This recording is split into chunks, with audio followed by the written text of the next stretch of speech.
અમે જ્યાં ગમે એને મળીએ અને ફોટા આવે ગુરુજી એટલે હેઠે ગમે એવી કોમેન્ટ લખે બધા. હમણાં હું મોદી સાહેબને મળવા ગયો તો ફોટા વાયરલ થયા તો બધાએ લખ્યું કે હવે આ ટિકિટની લાઈનમાં એલા કોડાઓ,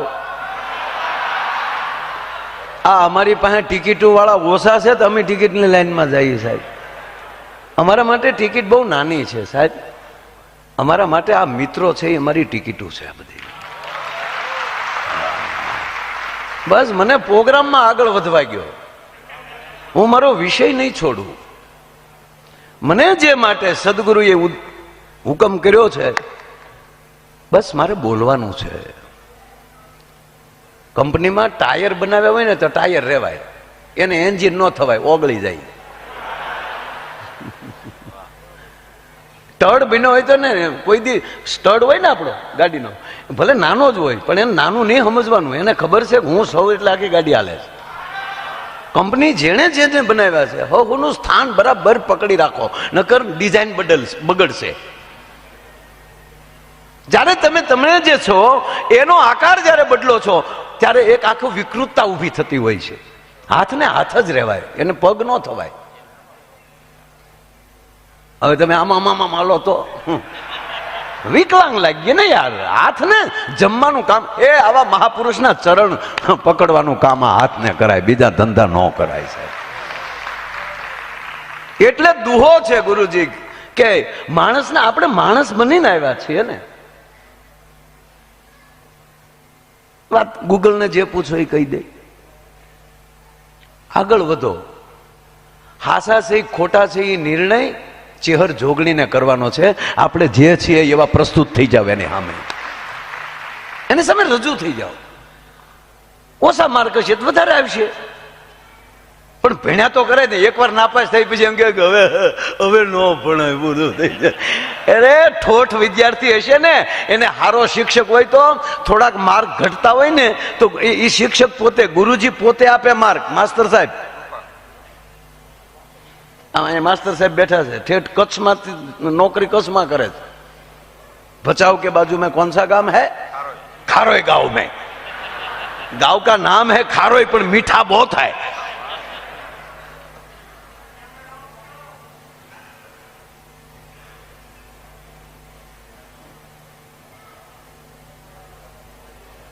लागे ने एकला बैठा हो એવું. આ ચેહર જોગણીની કૃપા, આ સદગુરુની કૃપા.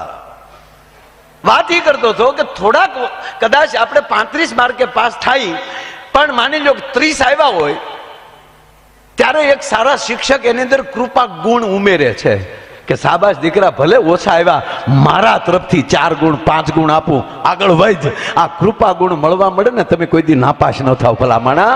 અને ત્રીજી વાત, એ 99% વાળાને કોઈ દી કૃપા ગુણ ન મળે. 99 માર્ક લાવ્યો હોય એને કૃપા ગુણ ન મળે. આને ટાટીએ પડ્યું રહેવાય ને ઠોઠિયા રહેવાય જેથી કરીને એના કૃપા ગુણ મળ્યા. એટલે હું ભણવા વાળા નથી કહેતો ઠોઠ રહેજો. જે હું સંદર્ભમાં કહું છું, જે અર્થમાં કહું છું, પૂર્ણતા પ્રાપ્ત ન કરાય. હમણાં મારી સ્કૂલમાં એક વાલી આવ્યા. છોકરાના પપ્પા હોય ને આપણે વાલી કહે છે. વાલી શબ્દ રામાયણ માંથી આવ્યો. વાલીને રામે માર્યો. મરતા મરતા ભગવાન રામની સામે આવે છે. તમે સાંભળો આપણા સનાતન ધર્મની તાકાત તો જુઓ જીતુભાઈ, કે જેને માર્યો છે એની સામે રામ આવે છે. માગ આ પરીક્ષા છે કે અંત વખતે આ હું માગે છે. અને એટલે આ દેશના કાયદાની અંદર પણ નાખવામાં આવેલું કે મરતી વખતે જે બોલે કોઈ દી ખોટું ન બોલે. વાલીને કહે છે કે માગ દોષ નારાયણ. ઘણી બધી ચર્ચા છે મારે ટૂંકી લેવી છે. એના દીકરા અંગતને બોલાવે છે વાલી, અને એના દીકરાનું બાવડું રામના હાથમાં હોપે છે કે માગું એટલું, હવે મારા દીકરાનું તમે ધ્યાન રાખજો. છે આવો દુનિયામાં કોઈ દુશ્મન કે જેને માર્યો છે એના હાથમાં દીકરાનું બાવડું હોપે? ત્યારથી આપણે શબ્દ આવ્યો વાલી, કે જે મરતા મરતા રામના હાથમાં બાવડા હોપે ને એને વાલી કહેવાય, બાકી ગમે ના હાથમાં બાવડા હોપે ને મવાલી કહેવાય. એટલે સ્કૂલમાં વાલી આવ્યો અને અમારા આચાર્યને ફરિયાદ કરી કે અમારો છોકરો અહીંયા વરહ દીથા ભણે છે, હજી બિચારાને પહેલામાં કે બીજા ધોરણમાં હતો, પણ કે 1 વર્ષ થઈ ગયો આ છોકરો હાવ ઢગો છે કેમ. એટલે આચાર્ય કીધું કે ઈ તમને ખબર છે ને ઢગો છે, તમે એના બાપથી કહો છો. અરે કે પણ કાંઈ નથી આવડતું. એટલે અમારા સાહેબે કીધું કે અમારી નિશાળમાં આવ્યો હોય ને એને ફેર પડે જ, ફરક પડે જ. બોલાવો તમારે માણસોને પટ્ટાવાળાને મોકલો, જાતો ફલાણા ક્લાસમાં છોકરો બેઠો એને લઈ આવ્યો, આ નામના છોકરાને એ લઈ આવ્યા. છોકરો આવ્યો, આજ તમારો દીકરો કે હા બેટા, અમારા આચાર્યએ કીધું બેટા 40 માં 40 નાખો તો કેટલા થાય? 40 માં 40 નાખો તો કેટલા થાય? તો છોકરો બોલ્યો 150. તમારા આચાર્ય બોલ્યા શાબાશ, વાહ દીકરા શાબાશ. તા તો વાલી ખીજાણો, હું શાબાશ, આ 40 ને 40 150 થાય અને તમે શાબાશ કહો છો આચાર્ય થઈને? તા કે ખીજાવમાં ઘણો ફેર પડ્યો છોકરામાં, ઘણો ફરક છે. જેથી તમે મૂકવા આવ્યા ને તેથી શાલી કહેતા હતા, તેથી 500 કહેતો છો. આ તો મારીને મેં એને 150 લાવ્યા. હજી 3 મહિના જવા જો 80 આવી જાય. એ ગુરુજી અમે બધા 500 કહેવા વાળા છીએ, આ તો ઢીબી તમે 150 લાવ્યા છો. કાલ હાચા થઈ જાઓ એમાં કોઈ શંકાને સ્થાન નથી ભલામણ. એટલે આજે આપણે બેઠા છીએ એટલે કહું છું કે ઘડીક તમે એક વિચાર કરો. તમે જો કે તમને વિચાર કરવાનો મોકો દેવાય જ નહીં. આ કારે નિર્ણય ફેરવી નાખો શું ખબર હે?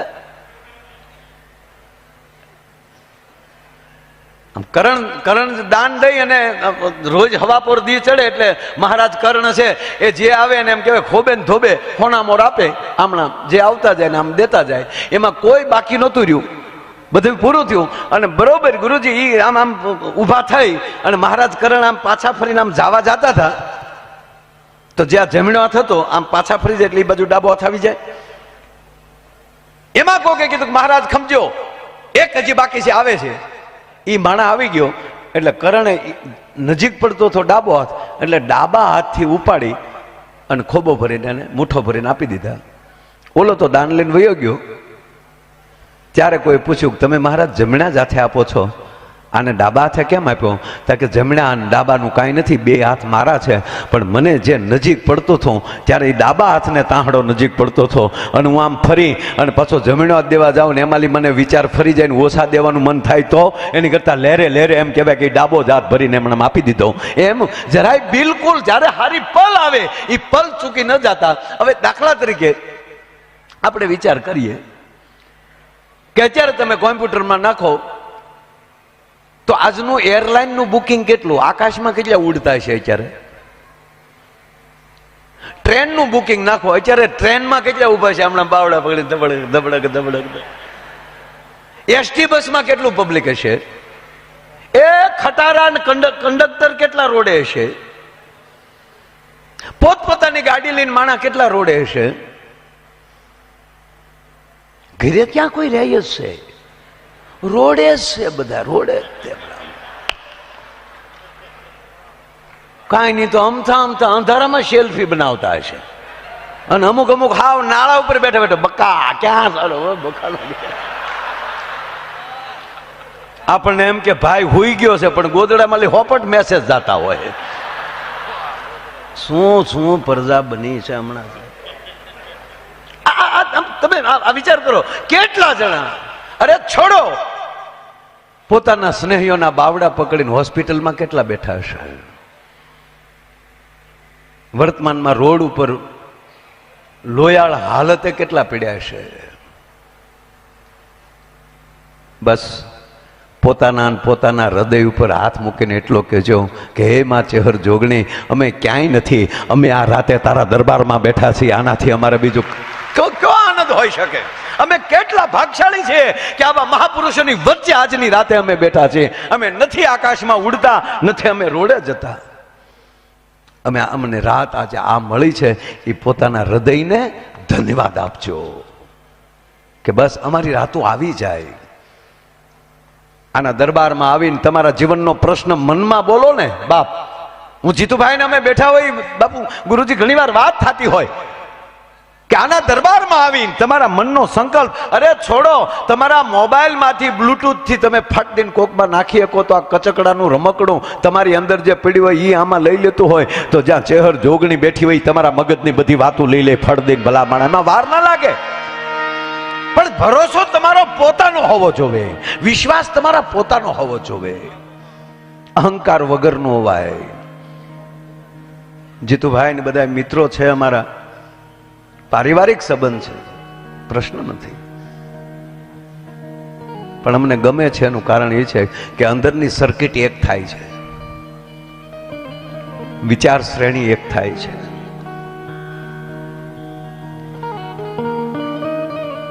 અને એ વસ્તુ થઈ જાય ને ત્યારે તમે ભાર વગરના થઈ જાઓ છો.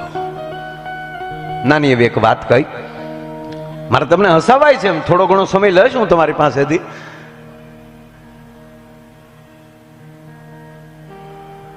લંકાની ધરતી, 11મો દિવસ, દશાનંદ રાવણ આવ્યો છે મેદાનમાં. એક પછી એક રામ બાણ મારે છે, પણ જે અંગ કપાય છે એ પાછું રાવણને નવું આવે છે. કારણ કે નાભીમાં અમૃત કુંભ છે, અમૃતનું બિંદુ પીડ્યું છે અંદર. જેની નાભીમાં અમૃતનું બિંદુ પીડ્યું હોય એ જાજા વર્ણનમાં નથી જવું, તો જેના હાથની જ અંદર અમૃત આવી જાય, તમારી માથે હાથ અડેતા તમને એમ ના કરી દે, એ તાકાત હોય ને તો મારા ભારત વર્ષના સંતોના હૃદયમાં છે સાહેબ. પણ મારે નાની વાત એ કરવી છે, અને પછી જે કંઈક ભગવાનને પૂછવામાં આવ્યું હોય તો એની લીલા હતી. અને આ ધરતીના પડ ઉપર આવો મહાપુરુષ જન્મ્યો નથી બાપુ. મહેશદાનભાઈ, એક સાથે 31 બાણ ચડાવવાની તાકાત જેનામાં હોય, 10 ભુજાના, 20 ભુજાના, 10 મસ્તકના અને 31મું નાભીનું.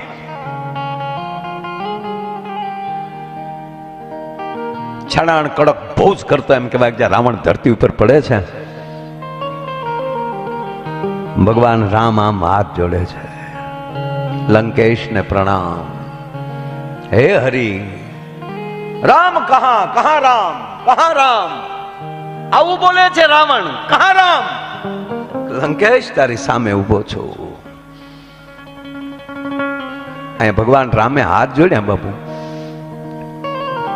આમાં લંકેશે હાથ જોડે છે. લક્ષ્મણજીને ગમ્યું નહીં. નારાયણ પ્રભુ, હા લખન, આજે દુનિયાની મહાન વિભૂતિએ આપણી વચ્ચેથી વિદાય લે છે, અને આને હું ક્યાંય મોકલતો નથી, એને એનું તેજ મારા હૃદયમાં લઈ લઉં છું. આને લીધા જેવો છે. રામાયણમાં વર્ણન છે કે ભગવાન રામે એનું તેજ હરી લીધું અને એની અંદર એનું તેજ લઈ લીધું. અને લક્ષ્મણ કહે છે પ્રભુ એવું કા? અને લક્ષ્મણ એક કહું, ગુરુ કરવા જેવો છે તારા માટે. કારણ કે સીધો મહાદેવનો શિષ્ય છે આ, અને તું શેષ નારાયણ છો, પણ ગુરુ કરવા જેવો છે. પહેલી વાર બોલું છું પ્રોગ્રામમાં. આપે અનેક વાર કથાઓ તો સાંભળી છે, રામાયણમાં વાંચ્યું છે, પણ ગુરુજી પ્રોગ્રામમાં હું આજ મારી જિંદગીમાં 35 વર્ષમાં પહેલી વાર આ પ્રસંગ લઉં છું. સુવા દેશના શાસ્ત્રોના એક એક પાત્ર વિભૂતિઓ છે. ભગવાન રામ એમ કે છે કે લક્ષ્મણ ગુરુ કરવા જેવો છે, કારણ કે આપણા ગુરુ દત્ત ભગવાને 24 ગુરુ કર્યા હતા.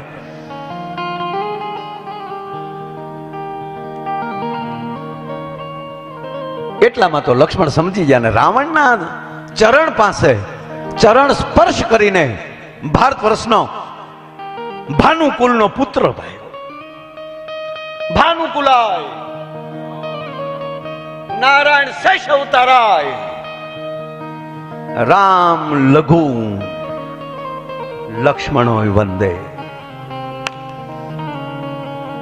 એ સૂર્યવંશના દીકરા રાઘવના ભાઈ રાવણ તમને વંદન કરે છે. લંકેશ લક્ષ્મણ તમને આવાહન કરે છે. લક્ષ્મણ લખન હે ભાનુકુલ, હે ભાનુકુલના દીકરા, હવે સાંભળી લ્યો. આ વાત તો છે બાબુ 1 કલાકની, પણ 1 મિનિટમાં મારે પૂરી કરવી છે. લક્ષ્મણ ટૂંકું એટલું કહું. રાવણ એમ કહે છે અભિમાન ન કરવું. રાવણ કહે છે અભિમાન ન કરવું. સત્તાનું, સંપત્તિનું, સૌંદર્યનું, રૂપનું, વાણીનું, કલાનું આ રાવણ બોલે છે, લક્ષ્મણને કહે છે. અને બરોબર તું તે પણ લક્ષ્મણ શિષ્ય લાયક છો. રાવણ કહે છે શિષ્યને લાયક છો. તમને મને કેવું ગમશે તો સાંભળી જો લખન. રૂપનું અભિમાન ન કરવું, સત્તાનું અભિમાન ન કરવું, સંપત્તિનું અભિમાન ન કરવું, કલાનું અભિમાન ન કરવું, તાકાતનું અભિમાન ન કરવું, જ્ઞાનનું અભિમાન ન કરવું, વિદ્વતાનું અભિમાન ન કરવું, ભક્તિનું અભિમાન ન કરવું, તપનું અભિમાન ન કરવું, બધામાં અભિમાન ન કરવું, અભિમાન ન કરવું. અને હવે જે રાવણ કહે છે એ અડધી જ મિનિટ. મહારાજ મને હજી આગળ કહો, કે આગળ એટલું જ કહું લખન. સત્તાનું અને સંપત્તિનું અભિમાન આવશે તો એનું તો તર્પણ થઈ શકે. રાવણ કહે છે બાપુ હે લખન, સત્તાનું, સંપત્તિનું, સૌંદર્યનું, કલાનું, રૂપનું આ જે અભિમાન આવશે એનું તો તર્પણ થઈ શકશે, પણ વિદ્યાનું અને જ્ઞાનનું જે અભિમાન આવ્યું એનું નહીં થઈ શકે. મારી પાસે વિદ્યા અને જ્ઞાનનું અભિમાન હતું. રાવણ કહે છે હું નહીં. એ લખન, મારી પાસે વિદ્યાનું ગૌરવ હતું, મારી પાસે જ્ઞાનનું ગૌરવ હતું, પણ પ્રભુ રામ છે જ્ઞાનવાન છે, એ વિદ્યાવાન છે, એ વિદ્વાન નથી, એ વિદ્યાવાન છે. અને ટૂંકું એટલું જ કહું લખન, પ્રભુ રામ છે ને એને અભિમાનનું જ્ઞાન છે, જ્ઞાનનું અભિમાન નથી, અભિમાનનું જ્ઞાન છે. કે અભિમાન કરવાથી આ થાય. એને માટે હું કહું છું કે તમારી પાસે જે વસ્તુ છે એને જેને અભિમાનનું જ્ઞાન આવે કે ગર્વ કયો સોઈ નર હાર્યો, મારી પાસે બધું હતું પણ મેં એનું અભિમાન કર્યું. અને પ્રભુ રામ પાસે બધું છે છતાં ગૌરવ એમ કહેવાય અભિમાન નથી, એ અભિમાનનું એને જ્ઞાન છે. એટલે સર્વશ્રેષ્ઠ મહાપુરુષ તરીકે આ પૃથ્વી ઉપર કોઈ હોય તો એ પરમ પરમેશ્વર શ્રી રામ છે. આવું રાવણ મરતા મરતા નિવેદન આપે. એમ આ બધામાં મને આ જીતુભાઈ ગુરુજી આ બધા પાસે એ દેખાય છે કે એની પાસે અભિમાનનું જ્ઞાન છે. અને એટલે કોઈ દી અભિમાની નથી થયા. અને અભિમાની નથી થયા એનું કારણ એ છે કે આપ જેવા મહાપુરુષના ચરણમાં છે ને, એટલે એની પાસે અભિમાન ના આવે. હમણાં જ આવેલી જિજ્ઞેશભાઈ બોલ્યા, મહેશદાનભાઈ બોલ્યા કે આ માણસ પાસે એ તો કાયમ રહેશે ત્યાં સુધી અવિશળ આ જરૂર છે. અમે સીએમ સાહેબને અમે હમણાં જીતુભાઈ વાઘાણી સાહેબ, હું, આપણા સીએમ સાહેબ,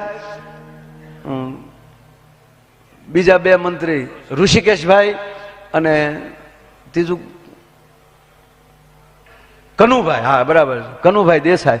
અમે એટલા સર્કિટ આવું છે ભાવનગર અમે બેઠા, અને ત્યારે આગળ જિગ્નેશભાઈ વાત કરીને ત્યારે તો જીતુભાઈ મંત્રી નહોતા, જેને શિક્ષણ મંત્રી તરીકેના 3 વર્ષ વયા ગયેલા હતા, ત્યારે મંત્રી નહોતા, ત્યારે અમારા પ્યોર હારા સભ્ય હતા. અને હમણાં પૂજ્ય મોરારી બાપુએ કીધું કે આ બધા છે ને એ હારા સભ્યો નથી, ધારાસભ્યો નથી, મારા સભ્યો છે. આવા જેટલા માણસો છે ને મારા સભ્યો છે, અને આપણા બધાના આવા મારા સભ્યો થાય ને એવાની જરૂર છે.